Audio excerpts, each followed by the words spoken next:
Your turn. Alyssa, your turn. Thank you very much. And thank you all for being here this evening, this afternoon. It is my absolute pleasure to be representing Rush Medical College here today and talking all about what I think makes Rush Medical College such a wonderful place to pursue your medical education. And then, of course, we'll also spend some time talking about what you can be doing now as a pre-medical student to prepare yourself to be competitive for the application process and be successful as a pre-medical school applicant. Before we get started, I would love if I could get to know you guys a little bit better. Don't worry, I'm not going to make you turn your cameras on, introduce yourselves, and go around the room like that. But if we could use the reactions at the bottom of the screen to respond to some of these questions that I'm going to ask you, that would be wonderful, because that will help me better understand who you guys are and where you are in this process. So, is there anybody in this Zoom room right now that is planning on applying this upcoming cycle? So in just a few weeks, we'll be submitting that AMCAS application. We've got a lot of thumbs up. I don't think quite everybody, but perhaps almost everybody. Okay, that's wonderful. All right, go ahead and put those thumbs down. Anybody else in the room planning on applying perhaps in the next one or 2 years? Perhaps not this immediate cycle, but coming up. Okay. That probably gets everyone. Is there anything I didn't miss? Anybody in the current cycle? So perhaps submit their application about a year or so ago and is going through the interview process. Okay, I see 2 thumbs up. Think those are new thumbs and not from before, but that's good to know. It looks like everybody's kind of in the process very, very soon in the near future. So thank you for doing that. That is wonderful and helpful. Now, if you don't mind, I'm going to pull up my presentation. So just bear with me for a few moments while I get this pulled up. And then get my screen shared for you.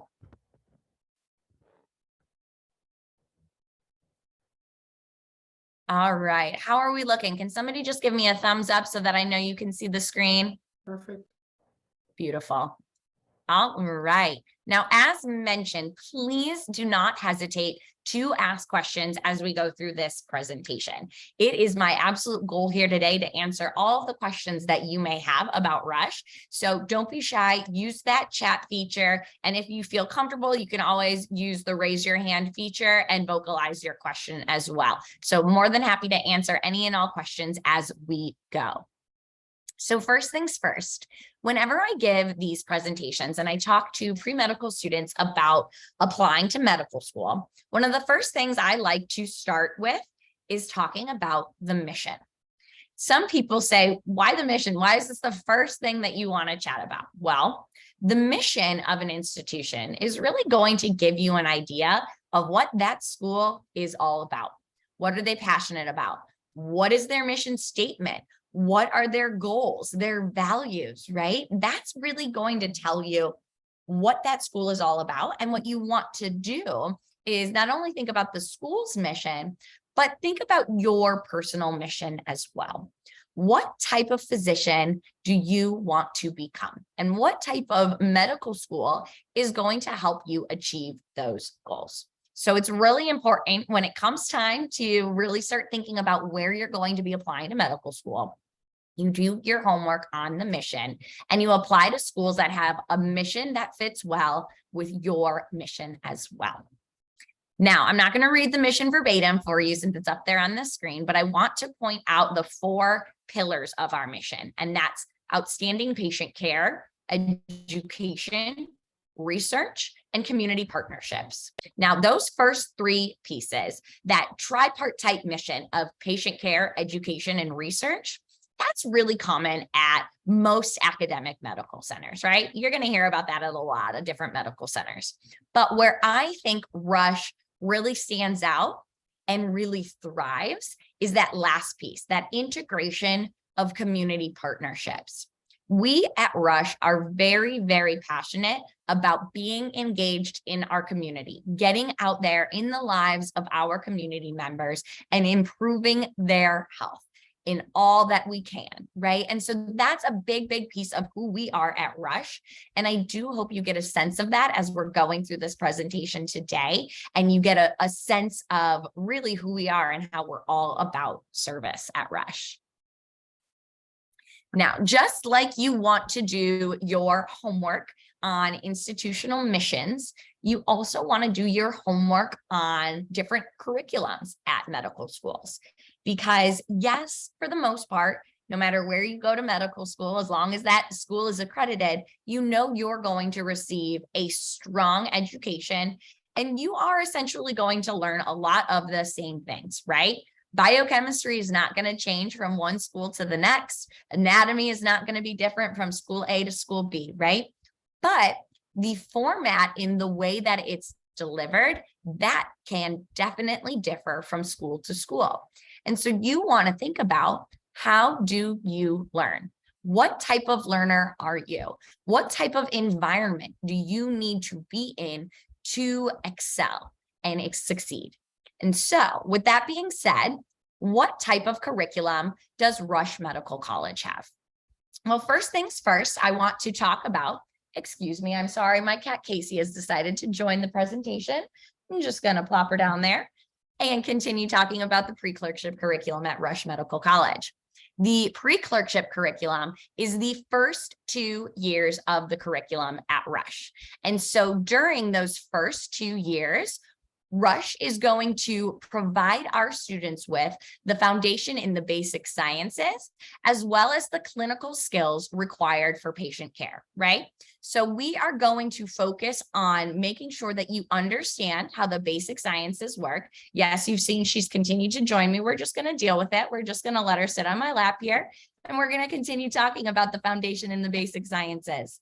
So you have to understand how the basic sciences work, but you also have to learn about the clinical skills that are required for patient care, right? How do you start learning about treating patients? And so those are the two big pieces with our pre-clerkship curriculum. Now, the other thing I want to talk about that I think makes our curriculum really unique is that we utilize what's called an Oregon-based blocked curriculum with a flipped classroom approach. And so what does that mean? I just threw a bunch of buzzwords at you, so let's break it down for a second. Oregon-based block. That simply means that every block or course that you have is going to focus on a particular organ system. And during that organ system block, you are going to learn every single thing there is to know about that particular organ system. So you're going to integrate the normal and the diseased states. Now, flipped classroom approach, what does that mean? Well, many of you in the Zoom space probably have actually already encountered a flipped classroom approach because it is getting significantly more popular and more utilized in undergraduate and medical school curriculums. But essentially what the flipped classroom approach means is that you're not going to go to a lecture hall and sit there and take notes as someone talks at you. Rather, at the beginning of each of those blocks, you are going to get all of the material that you need to cover during that block. But we don't just give it to you at the beginning of the block and say, all right, cover all of this. We'll see you in 6 weeks at the exam. Good luck. But we break it down into digestible chunks, and we'll actually give you a plan of study that is a recommendation of everything that you need to cover and cover by when. So for example, during the first week, it'll say, by Wednesday of week 2, make sure that you have watched this recorded lecture, watched this video, and utilize these different electronic resources, and go through all of that and make sure you've done it by Wednesday. And then on Wednesday, you will come to class ready to talk about everything that you've learned. So you come to class and you work in a small group, and you and your peers are going to talk about, okay, we learned X, Y, and Z, and now how does this relate to a particular patient case? So our curriculum is patient case based as well. And what that means is that everything you're learning, you are applying to a hypothetical patient case. So again, we're really integrating those basic sciences as well as the doctoring piece of being a physician, right? How do you take what a patient is telling you and then think about it in a way that makes sense with the basic sciences and then diagnose? And so you're going to talk through all of that with your classmates and your faculty and really just apply everything that you learned independently and then collaborate as a team to really apply it.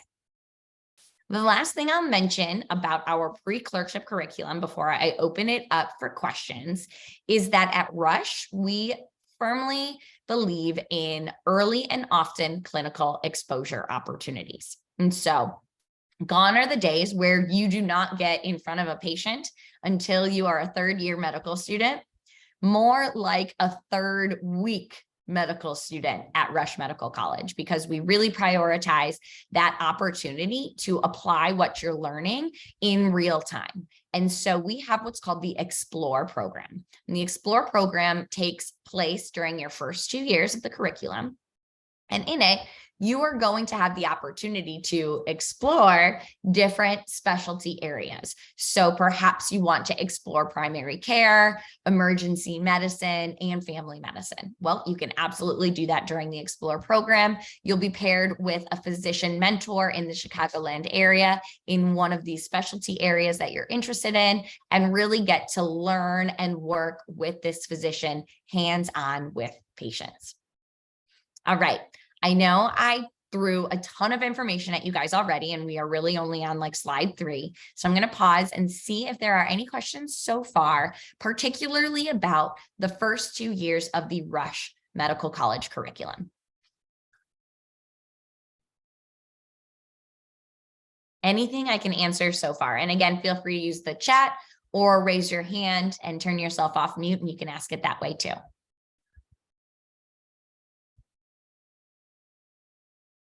All right, I think we're good so far. So I'm going to keep on moving things along here.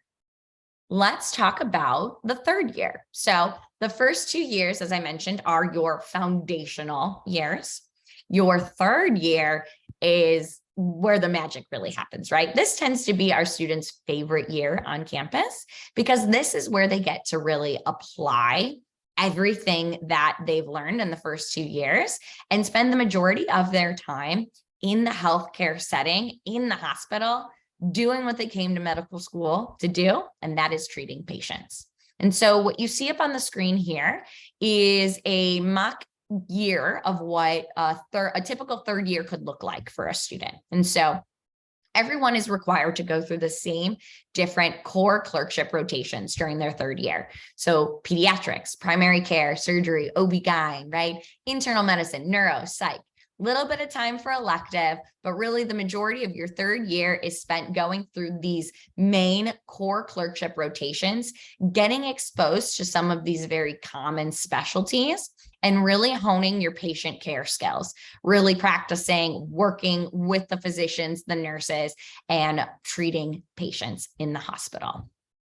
The fourth year is similar in that the majority of your time is spent in the hospital. And so again, fourth year, you are doing different rotations at different hospitals and really getting exposed to different specialty areas and honing those skills.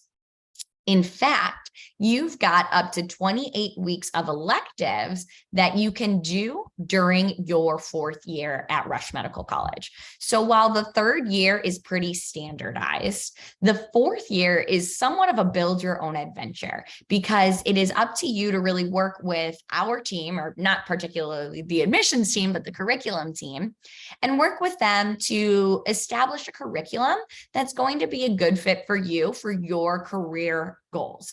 And so you can explore a number of different specialty areas during these 28 weeks of electives, 12 of which you can do at institutions other than Rush. So in just a moment, we're going to talk about our 2 home hospitals where you do the majority of your third year core clerkship rotations.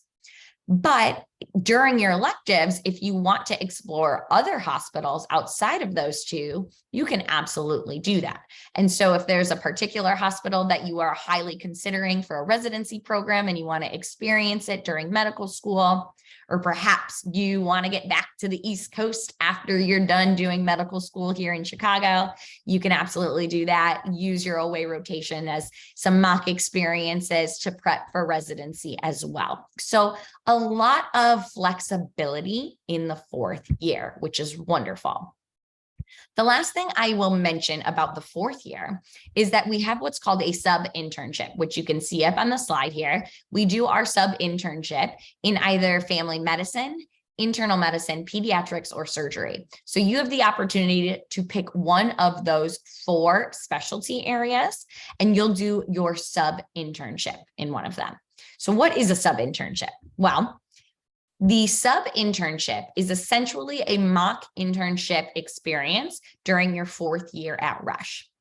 As many of you probably know, after you graduate medical school, you go on to residency training. So you continue your medical training.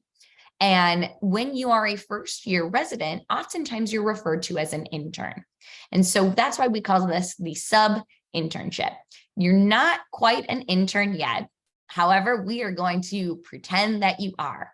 We are going to give you the hours as if you were a first-year intern.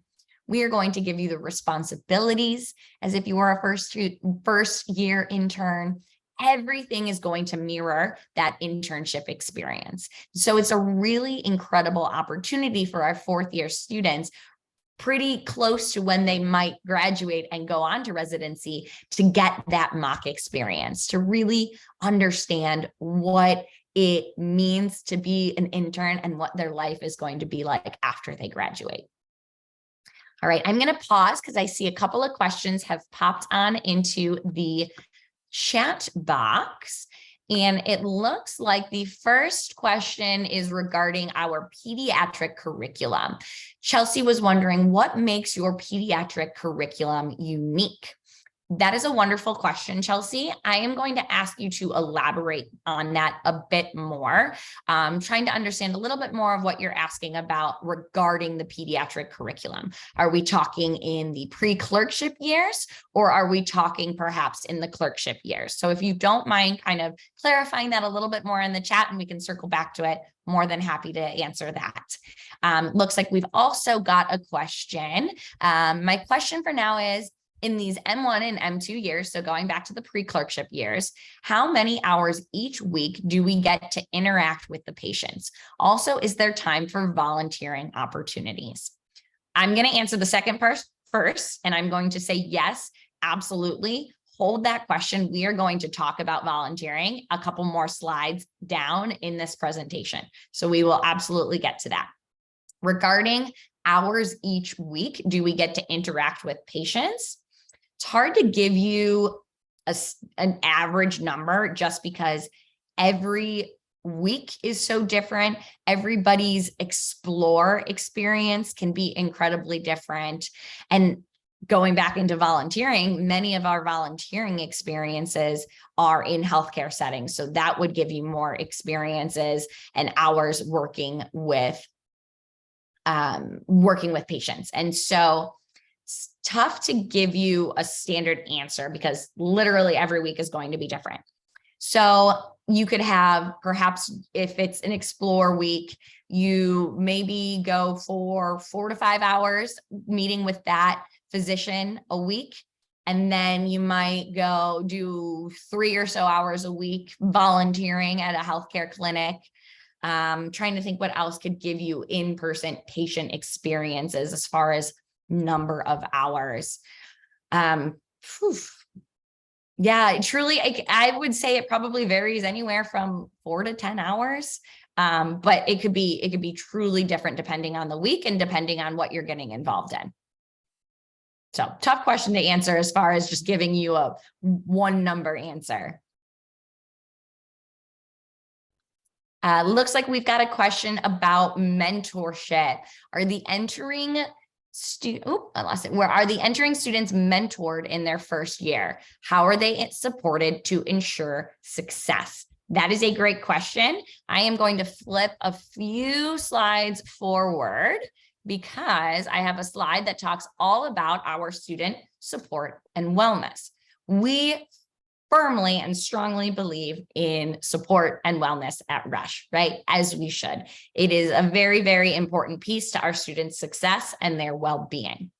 And so there are a number of different ways that we are able to support our students, both academically, mentally, emotionally, physically, you name it, right? So I'll start by talking about the academic piece. We have peer educators who offer individual appointments to really work one-on-one with our students to help offer guidance and education and tutoring and mentoring. And so the peer educators will really work with you one-on-one by request if that is something that you are needing or hoping to get more of. As far as wellness goes, we have a brand new Center for Clinical Wellness.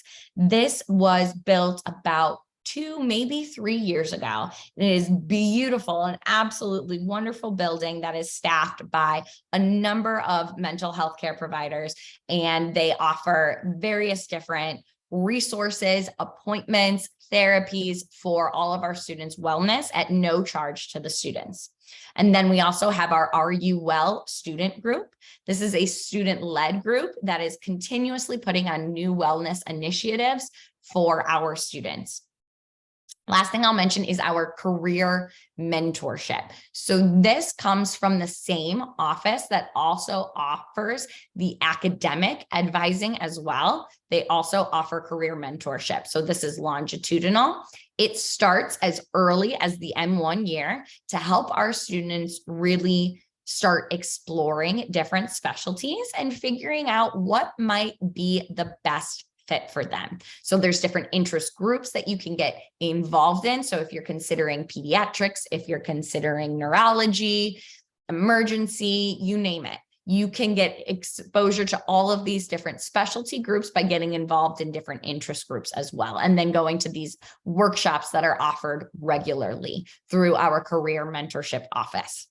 Last thing I'll mention, it's actually not on this slide, but as far as mentorship goes, when you arrive on our campus, you are going to be placed into one of 4 houses, for lack of a better term.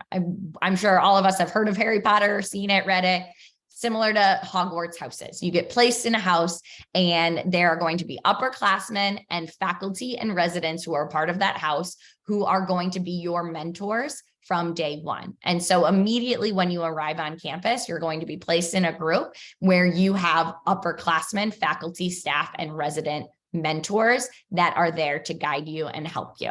So a lot of different ways that you can receive mentorship and guidance and support while on our campus, as that is something that is very, very important to us and should be important to pre-medical students as well. All right, looks like we've got a question about electives in the M1 and M2 year. So how are electives in the M1 and the M2 years different than the electives in the M4 year? Fabulous question. So your M1 and M2 year electives, I don't think they're on the slide, but I'm going to go back just in case. Yes, so they're not on the slide, but there are about 5 different electives that you can consider. You can pick one of those 5 to do during your M1 year. Let's see if I remember them all. There's a research elective. There is a humanities in medicine elective. There is a medical Spanish elective. There is there's 2 more that I'm blanking. I believe one is a sonography elective.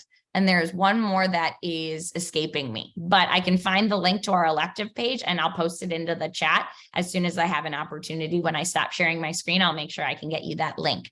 But the electives during the M1 year, those are not going to be really patient care based electives. Those are going to be more foundational learning, curriculum, classroom setting electives. Whereas your electives in the 3rd and the 4th year, These are hospital electives. So these are rotational electives. You are working in the hospital, you are treating patients, you are getting exposed to different specialty areas. So an elective during your 3rd and 4th year could be an elective in pediatric primary care. And so that's just a specific specialty that you're getting exposed to. Or perhaps you're doing another emergency medicine elective. So your 3rd and 4th year electives are hospital-based, are patient care-based. Your pre-clerkship year electives are going to be more classroom setting, foundational, getting you ready for your 3rd and 4th years, if that makes sense.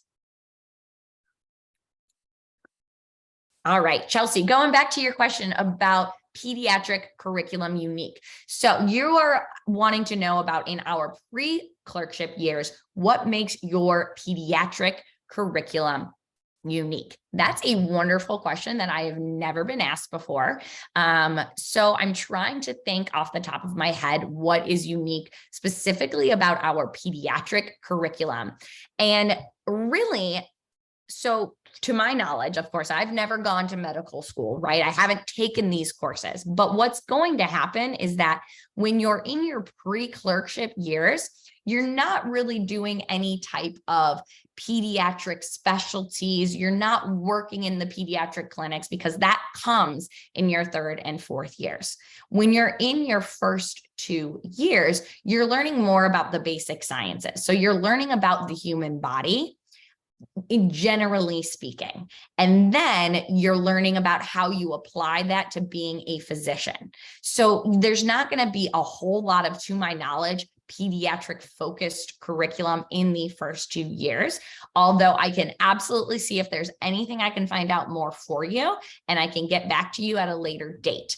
But as far as really pediatric learning and applying that, that's going to happen more so in your 3rd and 4th years.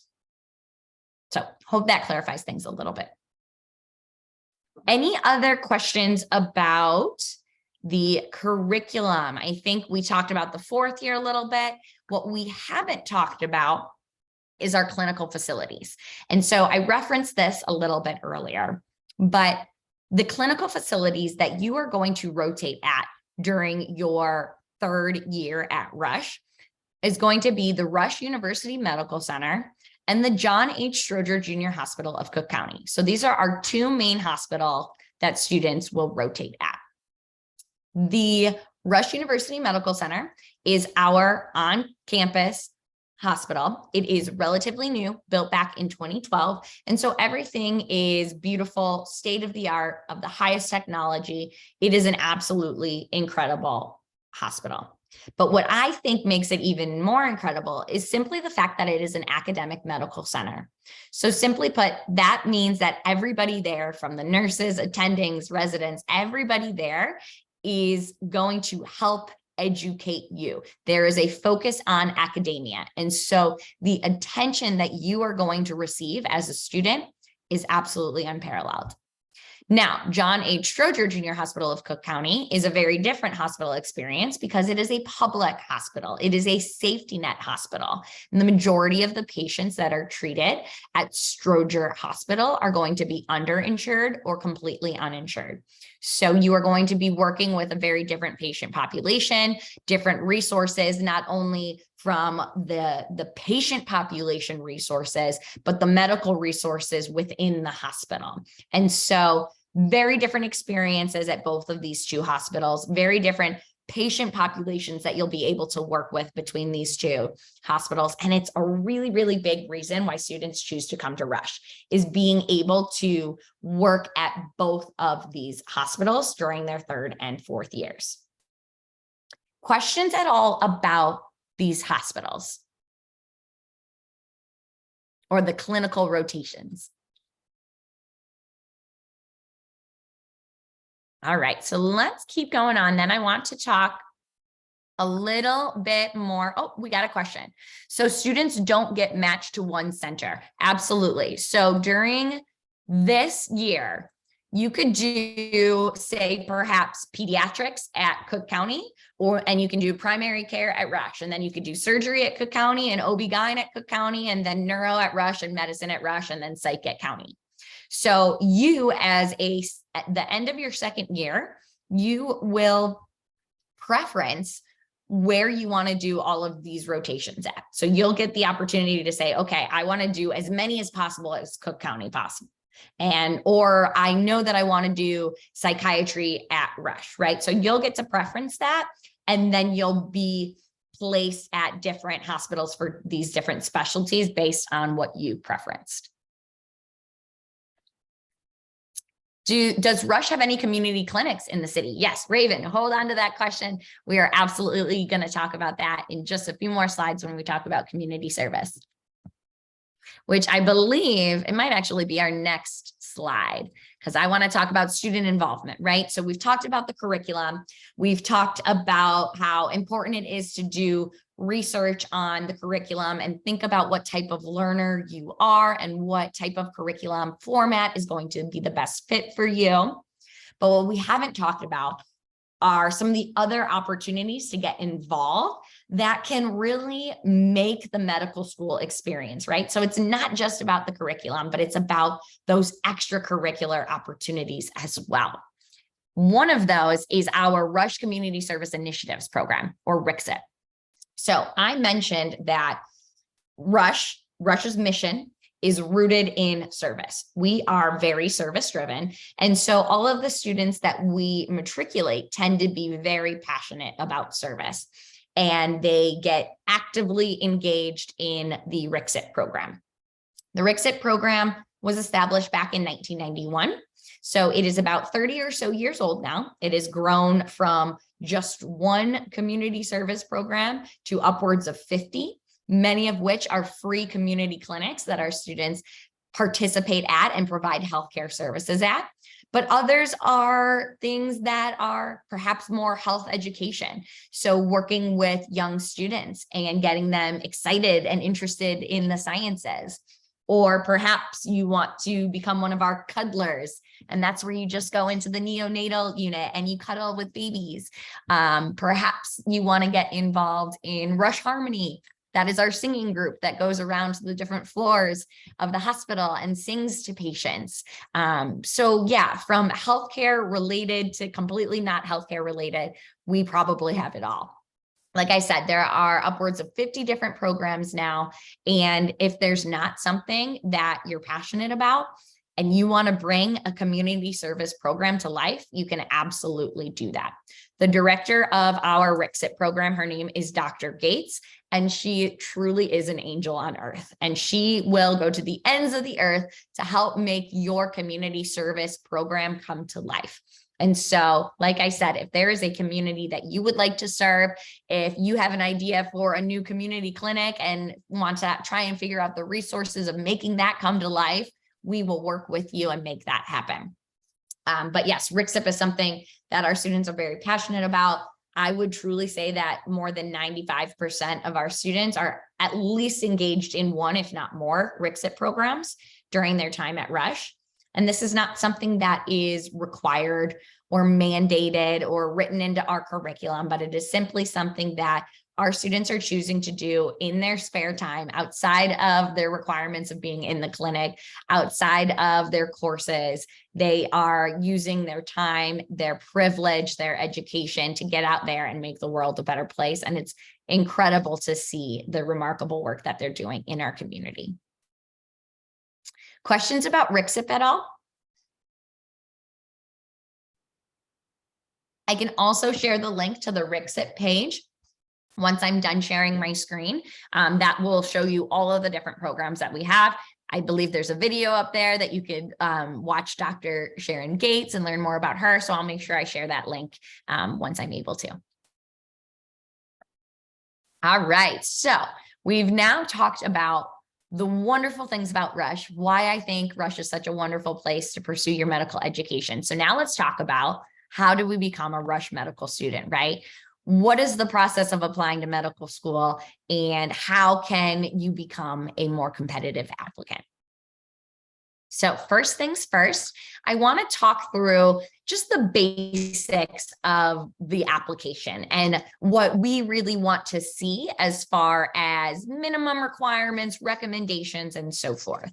So one of the first things I'll say is that at Rush, we do require all of our applicants to be either U.S. citizens, permanent residents, or of DACA or asylee status. That is simply a financial aid decision. And reasons for that is simply because of financial aid wanting to make sure that everybody can receive the appropriate funding to be able to move forward in our curriculum and finance it. So the next thing I want to talk about is the academic piece.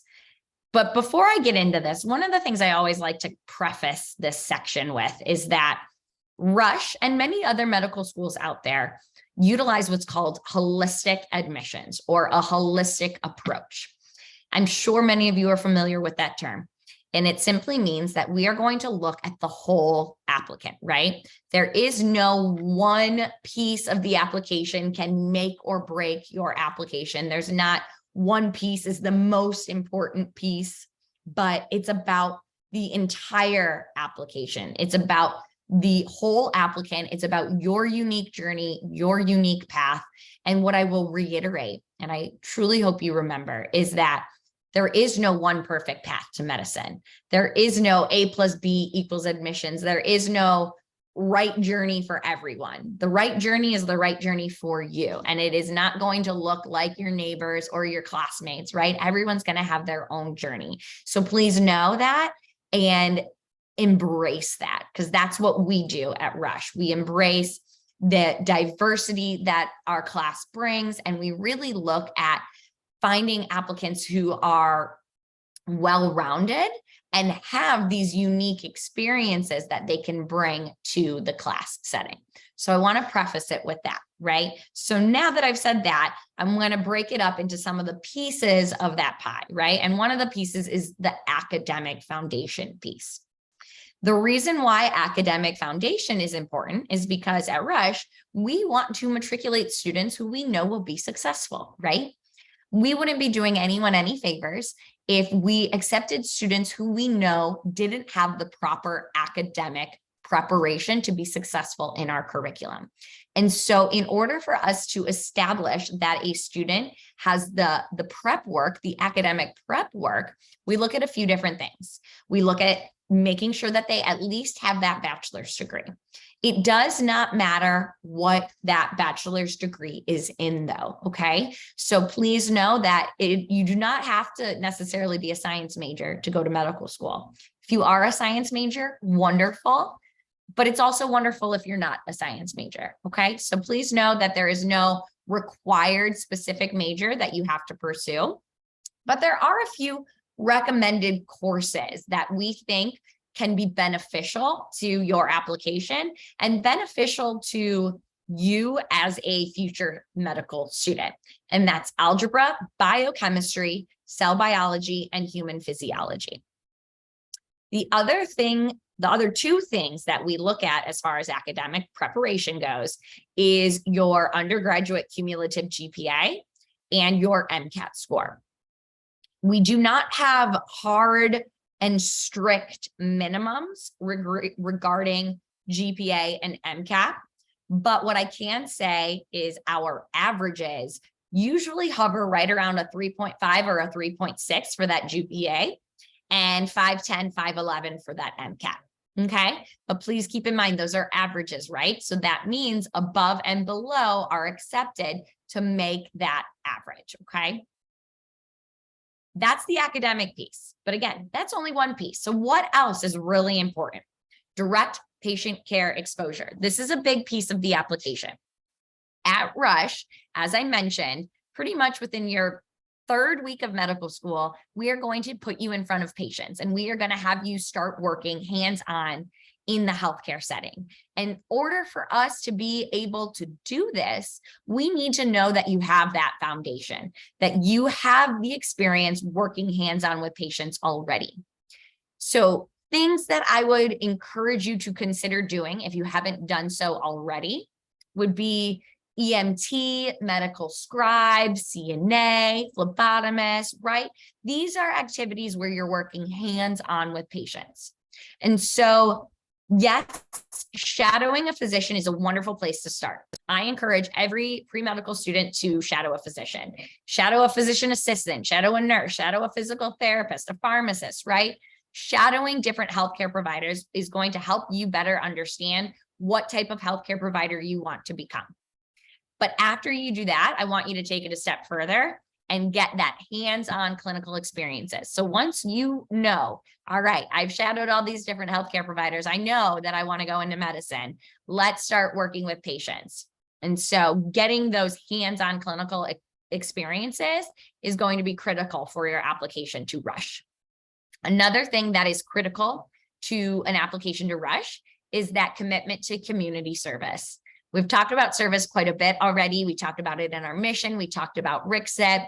And so clearly Rush is a place that's very dedicated to giving back to the community. And so we as an admissions team are looking to find those applicants and those future students who are going to live our mission when they're on our campus. And the way we do that is by looking at their application and seeing that they have a demonstrated commitment to service. So rather than just kind of going through and checking the boxes of things that you have to do to get into medical school, we can actually see that you are getting involved in these service opportunities because it's who you are, it's what you're passionate about, and it's something that you will continue to do once you're in medical school. So these are kind of the core components of what we encourage applicants to have when applying to Rush. Any questions about these requirements and recommendations so far?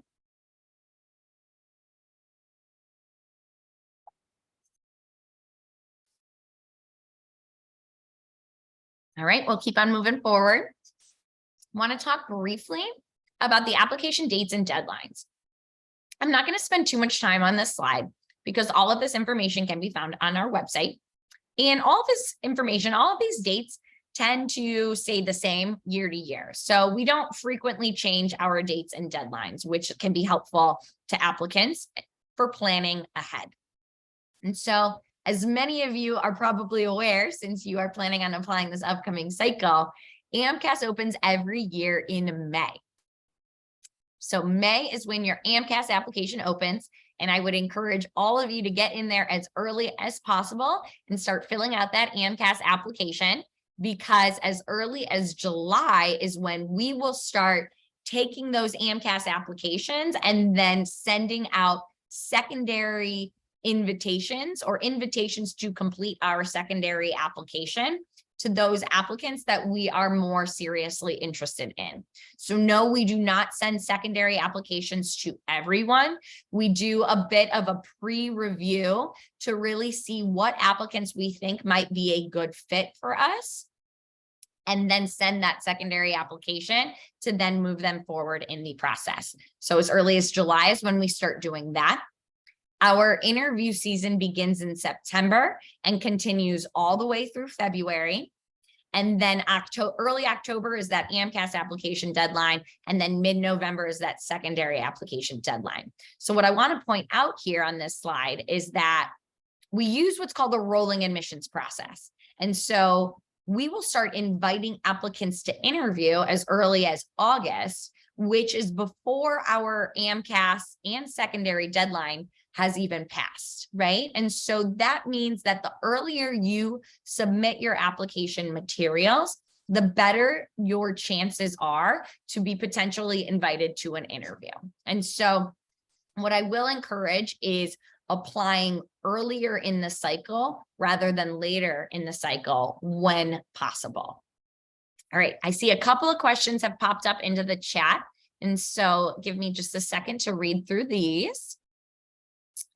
Are there special required courses that you have outside their traditional bio courses? No, so we do not have any required courses. We only have those 4 recommended courses of algebra, biochem, cell bio, and human physiology.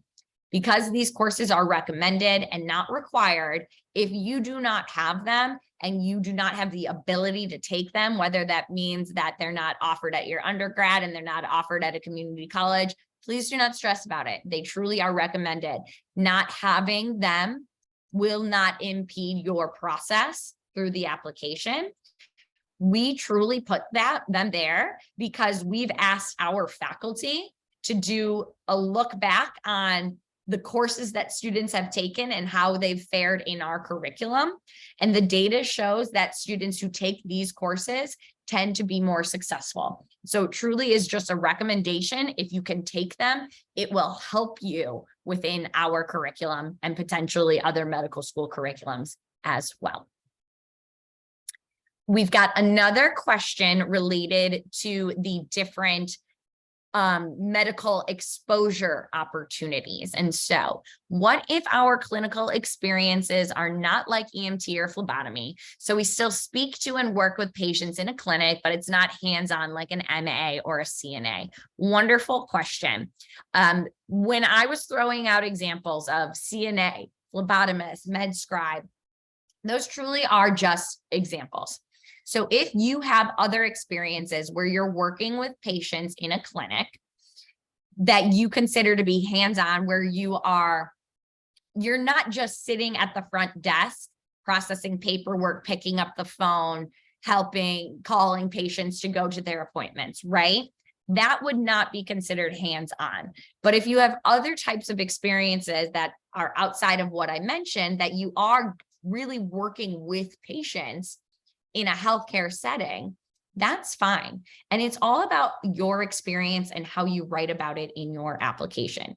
You're the only one who knows what you did during that activity. And so we are going to go based off of the information that you provide for us. So really make sure when you're filling out your AMCAS application, you use your words wisely, because you're going to have so many, only so many words that you can use in your blurb to explain what you did. And so what you want to make sure is that you really tell the person who's reading your application what you did, what you learned, what you gained from it, why it was valuable. And so that we really understand what that experience was and what you got out of it. So please don't worry if you didn't do the exact hands-on clinical skills examples that I used. If you have other ones, that's wonderful too, because what I listed were just a few examples. To ask more specific questions and advice about our med school application materials, can we schedule one-on-one meetings with Rush admissions advisors? I wish if we had a large enough team, we would love to meet with all prospective medical students, but unfortunately, we do not have a large enough team. We just do not have the manpower to do one-on-one individual counseling sessions with all of our prospective students, because we would need 35 plus people and it would be a full-time job. And so unfortunately, we cannot offer those. I will share our email at the end of the session, so that if you do have any other questions, please don't hesitate to reach out. One of the things I will also say is, typically if you get my contact information from either one of these sessions or meeting me at a recruitment visit, I would be more than happy to set up a time with you and chat about your application prior to you submitting. So if you do have really, really specific questions, usually I can spend a little bit of time with some of the students that I meet in these types of sessions. So I'll make sure I share my contact information, but don't go spreading that rumor around to the world, or else I'll have to stop giving you guys that opportunity, just because unfortunately, I can't meet with every prospective medical student, but I'm happy to try and chat with you for a few minutes. And also, Alyssa, I just wanted to encourage students to make them aware that the pre-professional office is really here to assist them in discussing their application, their school options, etc. So be sure to schedule an advising appointment if you'd like to have that discussion. I love that. I will just reiterate that. Use your resources. You've got a wonderful pre-health advising team, wonderful resources. They know this stuff. So make those appointments. It'll be very beneficial. All right, back to a few more questions that we've got. Does Rush have a preference for Illinois residents? Great question. No, We are a private institution. And so we look at all residents, regardless of what state they're living in, equally. Does Rush have a stance on reapplicants? Are they considered unfavorable? Not at all. We get reapplicants all the time. It's very common. I don't want to say very common as far as to discourage anyone from applying, but it does happen. There are a lot of qualified applicants out there. It is a competitive process. Sometimes applicants are not successful the first time, and they go back and they build a stronger application and they reapply and they do significantly better. And so no, please don't worry if there's anybody in this Zoom room who has previously applied, was unsuccessful and plan on reapplying. No, you will not be viewed as unfavorable. But what I will encourage everyone to do is, once you submit your AMCAS application, don't just stop doing all of the things that you've been doing, because on the off chance that you do have to reapply, you want to have been doing things over the course of the year to build a stronger application. So if you do have to reapply, you won't be reapplying with the same exact application you did previously. So submit your application, but keep doing the things you are passionate about. Keep getting your hands on clinical experiences. Keep volunteering, keep doing all of the things that are going to make you an even stronger medical school student and applicant. So that is one of my words of advice. Looks like we've got a question about the interview. Our interview at Rush is virtual. It will likely stay virtual for the foreseeable future, although don't quote me on that, but that is my prediction.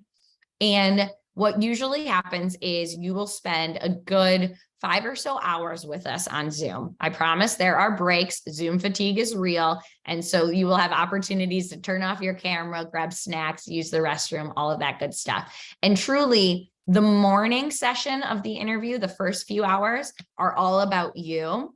The afternoon piece of the interview is all about Rush, and it's a lot more casual. We say, boys, loosen up your ties, take off your jackets if you want to, be comfortable. This is now your opportunity just to learn about Rush. So it's not a terrifyingly long 5 hours on Zoom. The specific interview piece itself, you'll do 2. You'll do one-on-one 30-minute interview.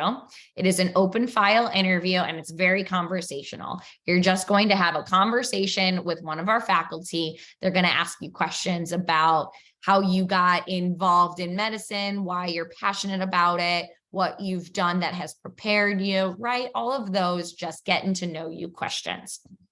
The other interview is slightly different. It's still 30 minutes, but it's going to be 2-on-1. So you're going to have a faculty and either an M4 student or a staff member. We like to get as many students to interview with our 4th year medical students as possible, but it's not always possible. So it'll still be 2-on-1. And this one is called the focus interview. And it is essentially just going to be more focused questions. So actual required questions that our faculty are required to ask you about specific competencies that we feel are important for our medical students to have. These are going to be more of those like behavioral style type questions, like tell me about a time when ... So that's more of that behavioral style focused interview. And then you've got the more casual conversational interview. All right. My pre-medical advisory committee said that the earliest they can submit the committee letter to AMCAS is mid-June because of my MCAT score release date. How will this impact my application? So earliest they can submit the committee letter to AMCAS is mid-June. That's still pretty early in the cycle.